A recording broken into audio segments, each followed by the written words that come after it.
Hello student, आज हम लोग जीएसटी फर्स्ट का पार्ट 2 देखेंगे। तो चलिए स्टार्ट करते हैं। Supply meaning, time and valuation के बेस पे questions.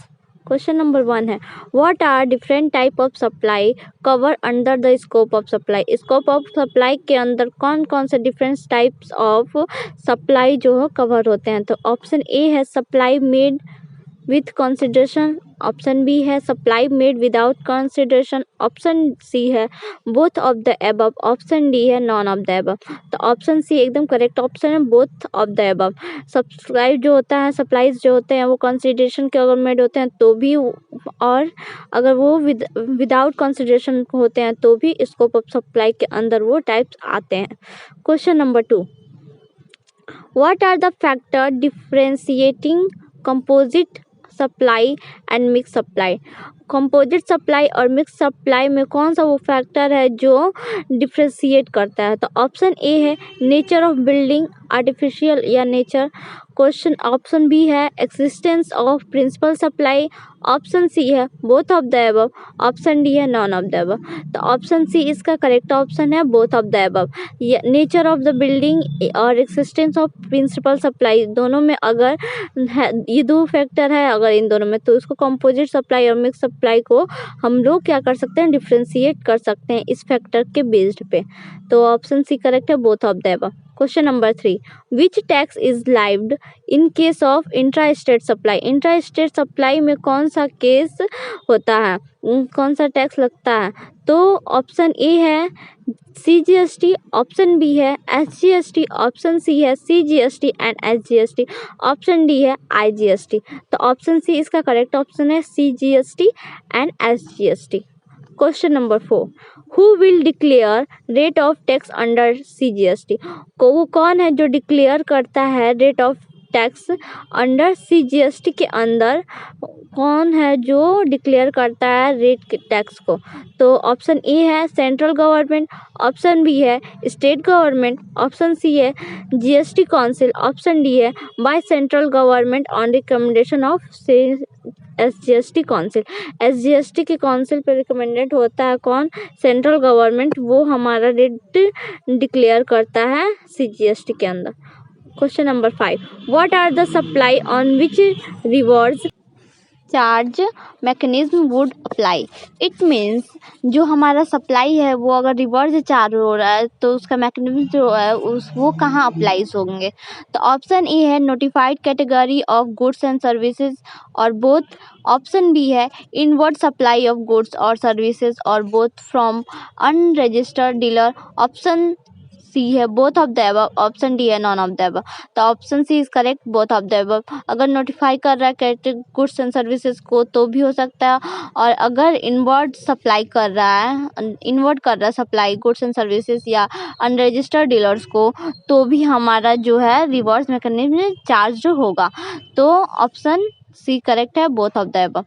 Question number 6, which of the following tax is lived on import. Import tax पे इम्पोर्ट पे कौन सा टैक्स लगता है। तो ऑप्शन ए है GSTT, ऑप्शन बी है SGST, ऑप्शन सी है IGST, ऑप्शन डी है एग्जम्प्ट। तो ऑप्शन सी इसका करेक्ट ऑप्शन है, IGST। जब इम्पोर्ट्स होते हैं तो उस वहाँ पे हमारा टैक्स IGST लगता है। Question number 7, when does the liability to pay GST arise in case of supply of goods.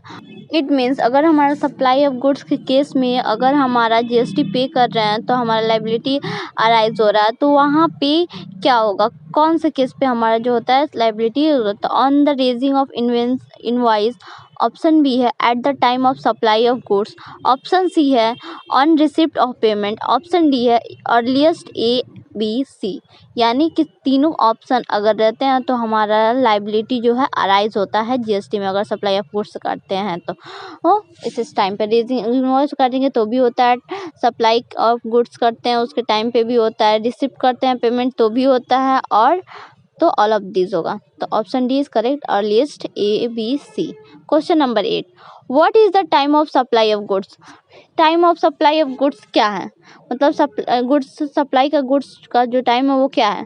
तो ऑप्शन ए है date of issue of invoice, option B है date of receipt of consideration by the supply, option C है date of dispatch of goods, option D है earlier of A and B. तो option जो A and B है हमारा वो correct option है, both A and B.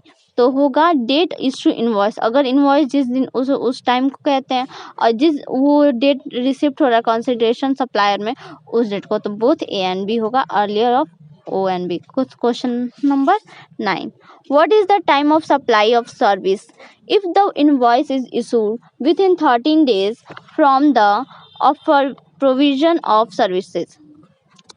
It means जब supply हो, जिस टाइम पे सप्लाई ऑफ सर्विस इनवॉइस हो रहा है, इशूड हो रहा है, तो विद इन उसके 30 दिन के अंदर from the date of provision service. तो कब डेट ऑफ प्रोविजन सर्विस होगा, तो कौन से टाइम पे होगा। तो ऑप्शन ए है date of issue of invoice, इस ऑप्शन बी है date on which the supplier receive payment, option C है date of provision of service, option D है अर्लियर ए एंड बी। तो बोथ ए एंड बी सही होगा, earlier A and B जो option D है correct option है। अगर invoice date issue कर रहा है उस डेट पे भी हो सकता है, उस टाइम पे भी, और अगर सप्लाई रिसीव पेमेंट कर रहा है तो उस डेट पे भी हमारा इनवॉइस इशूड होगा। नेक्स्ट क्वेश्चन है, how is the date of receipt of consideration by the supplier determine. Supplier कैसे डेट ऑफ रिसिप्ट के कंसिडरेशन को डिटरमाइन करता है। तो ऑप्शन ए है date on which the receipt of payment is enter in the book of account, option B है date on which the receipt of payment is credited in the bank account, option C है earlier of A and B, option D है A and B which ever is later. तो option C correct है, earlier A and B above the A and B जो है date of receipt अगर payment हो रहा है इंटर बुक अकाउंट में तो भी हो सकता है कंसिडरेशन, और ऑप्शन बी है date on which the receipt of payment credited in the bank account में होता है तो भी हमारा जो है रिसिप्ट पेमेंट होता है, तो उस डेट पे भी हमारा कंसिडरेशन हो सकता है। तो ऑप्शन सी करेक्ट ऑप्शन है, earlier A and B. Question number 11, the term supply has replaced, supply के टर्म्स को कौन रिप्लेस कर सकता है। ऑप्शन ए है the term manufacture under central exercise, option B है the term of sale goods under state VAT, option C है the term provided on deemed to be provided in case of service tax. तो all of the above, ये सारे जो ऊपर दिए गए हैं ऑप्शन ए बी सी, ये तीनों का तीनों जो है सप्लाई को रिप्लेस कर सकते हैं, ये टर्म्स जो है सप्लाई को रिप्लेस कर सकते हैं। Question number 12, supply include import of services if such import of services, it means supply कौन सा इंक्लूड करता है इम्पोर्ट्स ऑफ सर्विसेज जिसमें इम्पोर्ट सर्विस होता है, जैसे इम्पोर्ट सर्विसेज। तो ऑप्शन ए है is for a consideration, consideration के लिए, इज फॉर अ कंसिडरेशन और नॉट कंसिडरेशन के लिए वे नहीं भी, ऑप्शन सी है is for a consideration and in course of और फर्दर बिजनेस, ऑप्शन डी है is for a consideration and whether or not the course of further of business. तो option D is correct option. Question number 13, import of services by a person from a related person or from any of his other establishment outside India shall be treated as supply।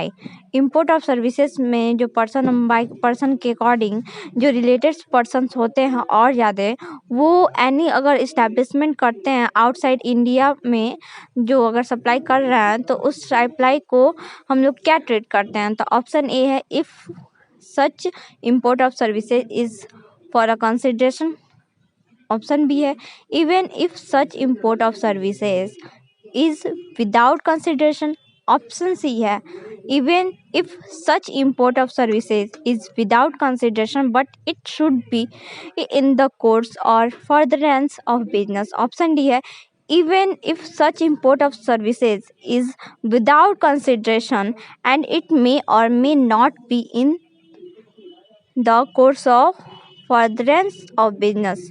तो option C इसका correct है। Even if such import of services इस, अगर ऐसे imports of services जो without consideration हो लेकिन should be the course of furtherance of business, अगर फर्दरेंस ऑफ बिजनेस के कोर्स में है और विदाउट कंसिडरेशन है तो वो हमारे रिलेटेड होंगे सर्विसेज में, अगर हम लोग आउटसाइड इंडिया के कर रहे हैं तो सप्लाई। क्वेश्चन नंबर 14 है activity which are to be treated as supply even if made without consideration are specified in it means अगर हमारा एक्टिविटी जो एक्टिविटी ट्रीटेड हो रहा है सप्लाईज में विदाउट कंसिडरेशन तो वो स्पेसिफाइड कैसे होगा। तो ऑप्शन ए है schedule first of CGST act, option B है schedule second of CGST act, option C है schedule third of CGST act, option of this. तो ऑप्शन ए इसका एकदम करेक्ट ऑप्शन है। अगर शेड्यूल फर्स्ट के अकॉर्डिंग है, फर्स्ट केस ऑफ CGST के अकॉर्डिंग है तो हमारा जो कंसिडर्स के अकाउंट के बेसिस पे भी हम लोग उस एक्टिविटी को हम लोग क्या कर सकते हैं, स्पेसिफाइड कर सकते हैं। तो option A is correct. Question number 15 transfer of rights in goods or in individual shares in goods without the transfer of title thereof is treated as. It means अगर हम लोग कोई भी राइट्स ऑफ गुड्स या individuals of shares को हम लोग transfer करते हैं without any transfer of title, title के बिना, तो वहाँ वो हम लोग कहाँ कौन सा वो ट्रीटेड करते हैं, उसको क्या ट्रीट करते हैं, वो क्या होता है। तो option A supply of goods होता है या सप्लाई ऑफ सर्विसेज होता है या supply neither supply of goods or services. Option D है partly supply of goods and partly supply of services. तो option B is correct option. अगर supply of services हो रही हैं तो हमारा rights of goods individual undivided जो है वो ट्रांसफर हो जाता है शेयर्स में। तो option B is correct. Question number lease or letting out of the building is treated as supply of services if such leasing or letting is. अगर lease or letting out पे अगर हमारा building कोई supply कर रहा है तो leasing or letting out क्या होगा। तो ऑप्शन ए है फॉर रजिस्टर पर्पस के लिए होगा, ऑप्शन बी है for business purposes, option C है wholly for business or commerce, option D है either wholly or partly for business or commerce. तो ऑप्शन डी जो है करेक्ट ऑप्शन है। अगर हमारा होली या पार्शली बिजनेस कॉमर्स के थ्रू बिजनेस या कॉमर्स हो रहा है तो हमारा जो सप्लाई लीज और या लेटिंग आउट पे बिल्डिंग ट्रीटेड किया जा सकता है सप्लाई सर्विसेज में। तो ऑप्शन डी एकदम करेक्ट ऑप्शन है। क्वेश्चन नंबर नेक्स्ट है any job work carried out by a job worker on another person goods shall be treated as. It means अगर कोई वर्क है जॉब वर्क है carried out कर रहा है जॉब वर्कर्स को और कैरी कर रहा है और बढ़ा रहा है ऑन अनदर पर्सन गुडविल, तो अनदर पर्सन गुडविल को क्या ट्रीट करेंगे हम लोग। तो ऑप्शन ए है supply of goods, option B है supply of service, option C है supply of service provided job work is carried out by the job worker without any material, option D है supply of services whether the job work is to be carried out by a job worker with or without any material। तो option D correct है। जब supply of services जो होगा weather मतलब ना कि job work is carried out होगा और बाय जॉब वर्कर विथ और विदाउट एनी मटेरियल, उसके साथ भी मटेरियल के साथ भी मटेरियल के बाद भी नहीं, तो वहाँ पे जो हमारा होगा जॉब अदर पर्सन को गुड्स को ट्रीट किया जाएगा। तो ऑप्शन डी करेक्ट है। तो क्वेश्चन आगे बढ़ते हैं क्वेश्चन पे।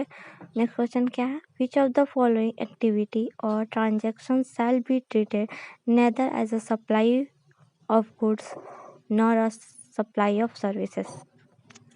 वो कौन सा एक्टिविटी है जिसमें ट्रांजेक्शन ना ही सप्लाई ऑफ गुड्स होता है ना ही सप्लाई ऑफ सर्विसेज होता है।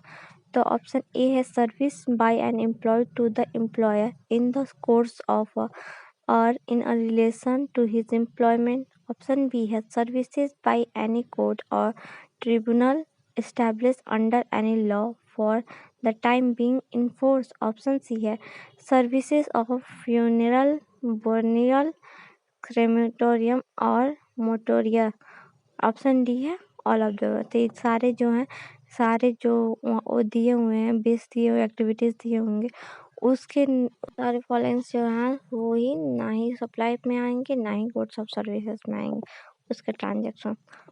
क्वेश्चन नेक्स्ट है, which of the following activity or transaction shall be treated either as a supply nor a supply of service. ये भी सेम क्वेश्चन है लेकिन इसमें ऑप्शंस अलग हैं। तो इसमें ऑप्शन ए है sale of land and building, option B है lease of land, option C है rent of building, option D है ऑल ऑफ दियर। तो अगर हमारा सेल हो रहा है लैंड या बिल्डिंग तो ना ही वो सप्लाई ऑफ गुड्स में आएगा ना ही सप्लाई ऑफ सर्विसेज में आएगा। तो option A is correct option. चलिए नेक्स्ट आगे बढ़ते हैं 21 पे। क्वेश्चन नंबर 21 क्या कह रहा है, which of the following activity is treated as a supply of services. इसमें से कौन सा ऐसा एक्टिविटी है जो सप्लाई ऑफ सर्विसेज है। तो ऑप्शन ए है transfer of right in goodwill undivided share in goods without transfer of title in goods, option B है transfer of title in goods, option C है transfer of title in goods under an agreement which stipulates that property shall pawn at a future date, option D all of the above. तो option A इसका correct option है। जब हमारा transfer होगा rights of goods या undivided share or in goods without any transfer of title, तो बिना title of goods के ट्रांसफ़र होगा तब हमारा वो एक्टिविटी हमारा सप्लाई ऑफ सर्विसेज में आएंगे। ऑप्शन ए करेक्ट है। Question number 22, if a business assets on which input credit in claimed has been destroyed by fire or discarded, the transaction shall, it means अगर कोई business assets जो input credit पे है वो अगर claim कर रहा है डिस्ट्रॉय हो गया है फायर से या डिस्कार्ड से, कोई भी ट्रांजेक्शन से अगर वो हमारा जो है डिस्ट्रॉय हो गया है तो वो क्लेम करता है इनपुट क्रेडिट पे, तो क्या कर सकता है। तो ऑप्शन ए है be regarded as a supply but shall be accepted, option B है not be regarded as supply, option C है not be regarded as supply but input credit shall be reverse, option D है be regarded as supply and liable to GST. तो ये option D कह रहा है कि अगर हम लोग रिगार्डेड है सप्लाई में, वो रिगार्डेड है तो लाइबल होगा जीएसटी के। Option number D correct option है। Question number 23, supply of goods from a place in the non taxable territory to another place in the non taxable territory shall, it means अगर supply of goods है वो एक places से होकर another taxable territory में जा रहा है टू अनदर प्लेस, वो भी अनदर प्लेस में, तो उस केस में नॉन टैक्सेबल टेरिटरी क्या होगा। तो ऑप्शन ए है be regarded as supply, option B है not be regarded as supply, option C है not be regarded as supply if such goods do not enter into India, option D है not be regarded as supply whether such goods enter into India or not. तो option C सही है, correct option है। अगर हमारा supply of goods regarded नहीं है और जो सच गुड्स हैं वो भी जो है इंडिया में नहीं आए हैं तो हमारा जो नॉन टैक्सेबल टेरिटरी है वो ट्रीटेड किया जाएगा। तो ऑप्शन सी करेक्ट ऑप्शन है। Question number 24, which of the following is are the essential element of a mixed supply, it means अगर विच ऑफ द इसमें से जो भी दिया गया ऑप्शन इसमें से वो इसेंशियल एलिमेंट कौन सा है जो मिक्स सप्लाई को रिप्रेजेंट करता है। तो ऑप्शन ए है supply is made by a taxable person to a recipient, option B है supply consist of two or more individual supplies of goods or services or both as or any combinations thereof but it is not naturally blended, option C है supply is made for a single price, option D है all of the above. तो ये सारे element जो हैं जितने भी ए B सी जितने भी दिए गए हैं वो सारे एलिमेंट्स रिप्रेजेंट करते हैं किसको, इसेंशियल पार्ट्स एलिमेंट्स हैं मिक्स सप्लाई के। तो option D correct option all of the above. Question number 25, which of the following is the essential element of composite supply. अब इनमें से कौन से हैं जो सब कंपोजिट सप्लाई को रिप्रेजेंट करते हैं या इसेंशियल एलिमेंट्स है सप्लाई कंपोजिट सप्लाई के। तो ऑप्शन ए है supply is made by a taxable person to a receipt, option B है supply consist of two or more taxable supplies of goods or services or both or any combinations thereof which are naturally blended and supplied in the ordinary course of business. Option C है one of the component of supplies in a principal or main supply. Option D all of the above। तो जितने भी सारे जितने ए B सी elements दिए हुए हैं, जितने भी एलिमेंट्स दिए हुए सब इसेंशियल हैं कंपोजिट सप्लाई को में। तो option D is correct option all of the above. चलिए आगे बढ़ते हैं क्वेश्चन नंबर 26 पे। What is the time limit of insurance of invoice for supply of services under section 3127। It means वो कौन सा टाइम लिमिट है इंश्योरेंस ऑफ इनवॉइस का जो सप्लाई सर्विस के अंदर आता है, वो भी सेक्शन 3127 के अंदर आता है। तो कौन सा लिमिट है, टाइम लिमिट है इंश्योरेंस का? तो ऑप्शन ए है it should be issued before the provisions of services. Option B है it should be issued within 13 days for the date of supply of services. Option C है it should be issued within 30 days 45 days in case of insurance companies banking a company's financial institution including NBFCs from the date of supply of services. Option D, it should be issued either before the provision of services or within 13 days 45 days in case of insurance company and banking company and financial institution including NBFCs from the date of supply and service। तो option D is correct है। इस time limit पे जो होता है हमारा 3127 के according आता है ये टाइम लिमिट। तो option D is correct. Question number 27। What is the time of supply of services where the supplier is liable to pay the tax under forward charges and the invoice is issued within prescribed period under section 31(2)? तो it means अगर हमारा जो supply है, time of supply services का है, वो अगर supplier जो लाइबल है भी टैक्स को पे करने में, वो भी फॉरवर्ड चार्ज करके, तो एंड द इनवॉइस इशू, अगर इनवॉइस इशू प्रेस्क्राइब कर रही है पीरियड, एक पीरियड अंडर द सेक्शन 31(2) के अकॉर्डिंग, तो वो क्या करेगी? तो ऑप्शन ए है date of previous of share. Option B है date of issue of invoice. Option C है date of receipt of payment. Option D है date of issue of invoice or date of receipt of payment which ever is earlier. तो option D is correct option. Question number 28। What is the time of supply of services where the supplier is liable to pay the tax under forward charge and the invoice is issued within prescribed period under section 31(32)? It means अगर हमारा time supply का जो services का एक liable है, पे करने में लाइबल है, उसको फॉरवर्ड चार्जेस पे, और इनवॉइस जो इशूड हो रहा है प्रेस्क्राइब पीरियड के लिए, वो भी सेक्शन 31(32) में, तो वो क्या करेगा? व्हाट उसकी टाइम लिमिट क्या होगी? तो ऑप्शन ए है date of issue of invoice. Option B है date of completion of provision of services. Option C है date of receipt of payment. Option D है date of provision of services or date of receipt of payment which ever is earlier. यानी कि अगर provision का date दिया हुआ services के और डेट रिसिप्ट पेमेंट का है, तो अर्लियर में जो हुआ है तो वो हमारा जो होगा प्रेस्क्राइब पीरियड होगा टाइम सप्लाई का। तो ऑप्शन डी करेक्ट ऑप्शन है। क्वेश्चन नंबर 29 क्या कह रहा है? What is the time limit of for issue of invoice in case of continuous supply of services?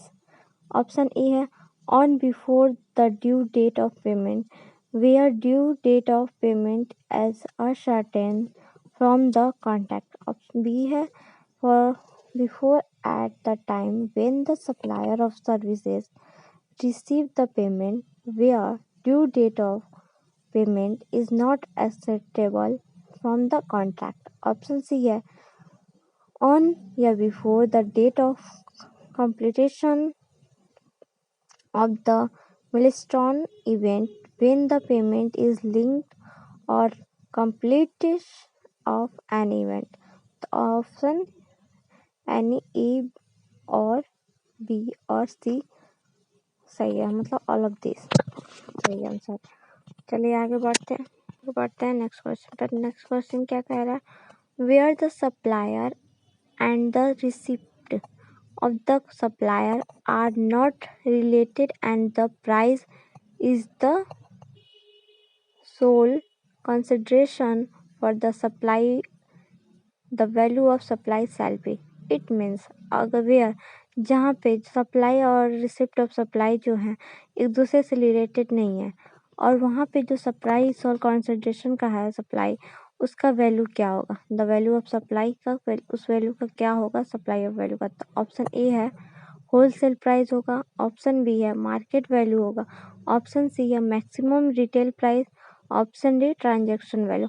तो ट्रांजैक्शन उस वैल्यू का सप्लाई का वैल्यू क्या होगा, ट्रांजैक्शन वैल्यू होगा। तो option D is correct. Question number next देखते हैं क्या है, the value of supply shall included. Value of supply क्या इंक्लूड करता है इन सब में से। तो ऑप्शन ए है any taxes duty cesses fees and charges levied other than GST. Option B है interest on late fee or penalty for delay payment of any consideration for any supply. Option C है subsidy directly linked to the price excluding subsidies provided by the central government and state government. Option D है all of the above। तो इसमें से जो सारे जो दिए हुए हैं सप्लाई से ऑप्शन सी है फर्स्ट है सेकंड है थर्ड है ये तीनों ही सही है, तो ऑल ऑफ द अबव होगा। ये तीनों ही वैल्यू ऑफ सेल को इंक्लूड करते हैं सब। तो option D is correct all of the above. Question number next है which of the following shall not be included in value of supply. Value of supply में से इनमें से कौन सा है जो इंक्लूड नहीं होता है। तो ऑप्शन ए है कमीशन, ऑप्शन बी है late fee or penalty for delay payment of consideration for any supply, option C GST, option D interest. तो जीएसटी जो होता है वैल्यू ऑफ सप्लाई में इंक्लूड नहीं होता है, तो सी ऑप्शन सही है। नेक्स्ट क्वेश्चन है which of the following shall be excluded in the value of supply. Option A है any discount which is given before और at the time of supply if such discount has been duly recorded in the invoice issue in respect of such supply. Option B है any discount which is given after the supply has been effected. Option C है any discount which is given after the supply has been effected provided input tax credit as a attributable to the discount on the basis of document issued by the supplier has been revealed by the receipt of the supply. तो option D है discount as per A and B above. तो option C हमारा correct है। अगर कोई हमारा discount दे रहा है सप्लाई पे तो वो इफेक्टिव इनपुट क्रेडिट हो रहा है वहाँ पे, और इसका एट्रीब्यूट जो है उस पर भी डिस्काउंट है on the basis of document issue, और जब उसके बेस पे डॉक्यूमेंट इशू के बेस्ड पे, तो जो हाँ सप्लाई होगा वो हमारा जो होगा रिवील्ड या रिसिप्ट ऑफ सप्लाई होगा। तो ऑप्शन सी हमारा करेक्ट है, शैल बी एक्सक्लूड कर दिया जाएगा वैल्यू ऑफ सप्लाई से इसको। नेक्स्ट क्वेश्चन है 44 the transaction value of computation of value of supply can be rejected if. जो ट्रांजेक्शन ऑफ वैल्यू अगर कंप्यूटेड वैल्यू पे सप्लाई पे अगर रिजेक्ट हो जाता है तो क्या होगा। तो ऑप्शन ए है the buyer and seller are related and price is not the sole consideration, option B है the goods are sold at very low margins, option C है MRP is more than the transaction value, option D है all of the above condition are satisfied. तो option A is correct. जब हमारा buyer और seller relate करते हैं वो भी price of value of price के नॉट एट सोल कंसिडरेशन पे, तब हमारा जो है वैल्यू ऑफ सप्लाई जो होता है उसका कंप्यूटेशन ट्रांजेक्शन वैल्यू का रिजेक्ट हो जाता है। तो option A is correct. Question number 45 last question है, देखते हैं। Where the consideration is not wholly is money, जहाँ पे कंसिडरेशन हो रहा है उसका मनी नॉट होली मनी जो है पूरा मनी है, वो व्हाट पूरा मनी नहीं है, what shall be value of supply of goods, तो वहाँ पे वैल्यू ऑफ सप्लाई गुड्स क्या होगा या और सर्विसेज क्या होगी। If open market value is available, और वहाँ पे ओपन मार्केट वैल्यू भी अवेलेबल होगा। तो ऑप्शन ए क्या कह रहा है, open market value. Option B है the sum total of consideration in money and any such further amount in money as to equivalent to the consideration not in money if such amount is known as time of supply. Option C है the value of supply of goods or services or both of the of like kind and quality. Option D है any of the above. तो option A is correct है, जब हमारा open market value होगा तो ही हमारा जो नॉट होल्ड मनी सप्लाई जो गुड्स है वो कंसिडरेशन नहीं होगा वहाँ पे। तो ऑप्शन ए इज करेक्ट। इसी के साथ आज का वीडियो जो है एंड करते हैं यहीं पे। Thank you watching my videos, like and subscribe please. अगर कोई डाउट हो तो प्लीज़ कमेंट में ज़रूर बताएं, हम उस डाउट को क्लियर करने की कोशिश करते हैं। तब तक के लिए bye, take care, all the best.